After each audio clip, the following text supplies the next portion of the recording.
अस्सलामुअलैकुम। लास्ट में हमने एंडोफ्थेल्माइटिस किया था एंड वी डिस्कस्ड अबाउट कि उसमें क्या था, इन्फ्लेमेशन हो रही थी इंट्राओकुलर स्ट्रक्चर्स ऑफ द आई की। ठीक है, हमारे जो इंट्राओकुलर स्ट्रक्चर्स थे आई के वो इन्वॉल्व हो रहे थे, लेकिन उसमें आपने एक चीज़ याद रखनी है। अब आप समझ रहे होंगे कि वो इन्फ्लेमेशन ऑफ आई है तो उसमें सारी ही आई इन्वॉल्व हो रही है, मीन स्क्लेरा भी इन्वॉल्व हो रहा है। लेकिन वहाँ पे क्या होता है कि सारे कोड्स इन्वॉल्व होते हैं, आई पूरी की पूरी इन्वॉल्व होती है, लेकिन उसके जो बाहर वाली स्क्लेरा होती है वो इन्वॉल्व नहीं होती।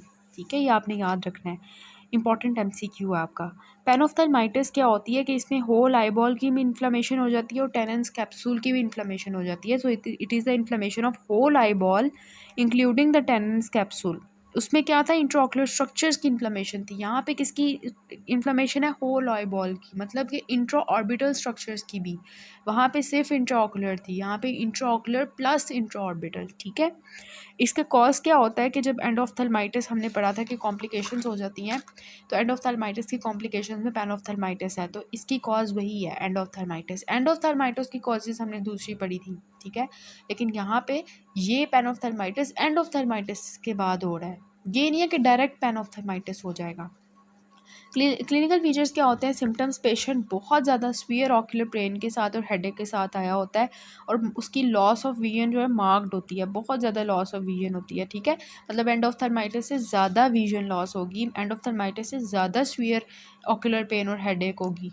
ठीक है, और साइंस उसके क्या होंगे कि उसकी जो लिड्स होंगी एडीमा होगा। अब इसको हमने कंपेयर करना है एंडोफ्थेल्माइटिस से, ये भी आपने याद रखना है। अभी तक कंपैरिजन में हमने यही देखा कि इसके अंदर सबसे पहले हमने डेफिनेशन का कंपैरिजन किया, उसके बाद हमने कहा कि इसमें ऑकुलर पेन और हेडेक भी ज़्यादा होगी, इसमें विजन लॉस भी ज़्यादा होगा। ठीक है, उसके बाद क्या होगा, साइंस में क्या डिफरेंस है। यहाँ पे देखें, लिड्स जो हैं उनके अंदर भी बहुत ज़्यादा एडीमा है, बहुत ज़्यादा हाइपरडीमिया हुआ है। कंजक्टिवा पे कंजेशन है, कीमोसिस है, सेम बात है। कॉर्निया क्लाउडी है, एडिमेटस है, सेम चीज़ है। Anterior chamber full of pus है। ठीक है, ये देखें अब, एंटीरियर चैम्बर फुल ऑफ पस। ठीक है, एंडोफ्थेल्माइटिस में क्या था, हाइपोपायोन था, पस नीचे बैठी हुई थी, यहाँ पे फुल ऑफ पस है।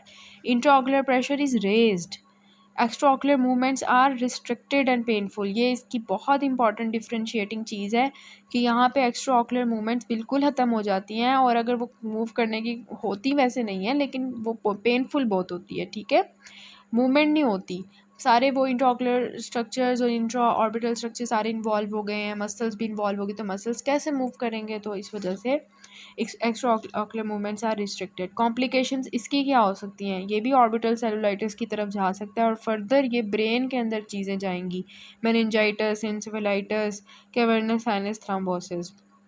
ट्रीटमेंट क्या होगा, हम इसमें पेशेंट को पेन हो रही है, एनाल्जेसिक्स देंगे, एंटी इन्फ्लेमेटरी ड्रॉप्स देंगे ताकि उसकी पेन ख़त्म हो जाए, और टॉपिकल एंटीबायोटिक्स ड्रॉप्स देंगे। ठीक है, इसके अलावा हम पेशेंट को ब्रॉड स्पेक्ट्रम एंटीबायोटिक्स देंगे ताकि फर्दर स्प्रेड ऑफ इन्फेक्शन ना हो। ज़्यादा से ज़्यादा हम क्या कर सकते हैं, उसकी सारी आय तो ख़त्म हो गई है। ठीक है, अब आय ख़त्म हो गया, आय किसी काम की नहीं रही, ज़्यादा से ज़्यादा हम क्या कर सकते हैं कि हम उसकी जो कॉम्प्लिकेशंस हैं उसको हम प्रिवेंट करें, तो इस वजह से हम एंटीबायोटिक्स देते हैं। ये नहीं कहते कि पेशेंट को तुम्हारी आंख ज़ाया होगी अब तुम जाओ, हम कुछ नहीं कर सकते, उसकी कॉम्प्लिकेशंस हैं, उसको ट्रीट करने के लिए हमने ट्रीटमेंट देना है। ठीक है, और इस वजह से इसके अलावा हमने करना क्या है, एविजरेशन ऑपरेशन करना है ताकि वो स्प्रेड ना हो जाए। ये बहुत ही इंपॉर्टेंट चीज़ होती है, एविजरेशन मतलब पूरा आईबॉल उसका रिमूव करना होता है ताकि वो स्प्रेड ना हो। इसके अलावा वो बता रहे हैं कि होता क्या है कि जिसमें सारे कंटेंट्स जो आईबॉल के होते हैं वो हम रिमूव कर देते हैं, लेकिन स्क्लेरा को रहने देते हैं। ये आपने बात याद रखनी है। ठीक है, सो पैनोफ्थेल्माइटिस की डिस्टिंग्विशिंग फीचर्स एंड एंडोफ्थेल्माइटिस से इसकी डेफिनेशन है कि इसमें होल आईबॉल इन्वॉल्व होता है, टेनेंस कैप्सूल समेत, इंट्राऑर्बिटल इंट्राऑकुलर स्ट्रक्चर्स दोनों। इसमें क्या होता है कि ऑकुलर पेन, हेडेक ज़्यादा होता है, लॉस ऑफ विजन ज़्यादा होती है, एंटीरियर चैम्बर फुल ऑफ पस होता है, एक्स्ट्रा ऑकुलर मूवमेंट्स रिस्ट्रिक्टेड होती हैं और पेनफुल होती हैं। ठीक है, और इसकी कॉम्प्लिकेशंस भी वर्स्ट होती हैं, और इसका ट्रीटमेंट भी डिफरेंट है कि इसमें हमने आईबॉल को रिमूव कर देना होता है।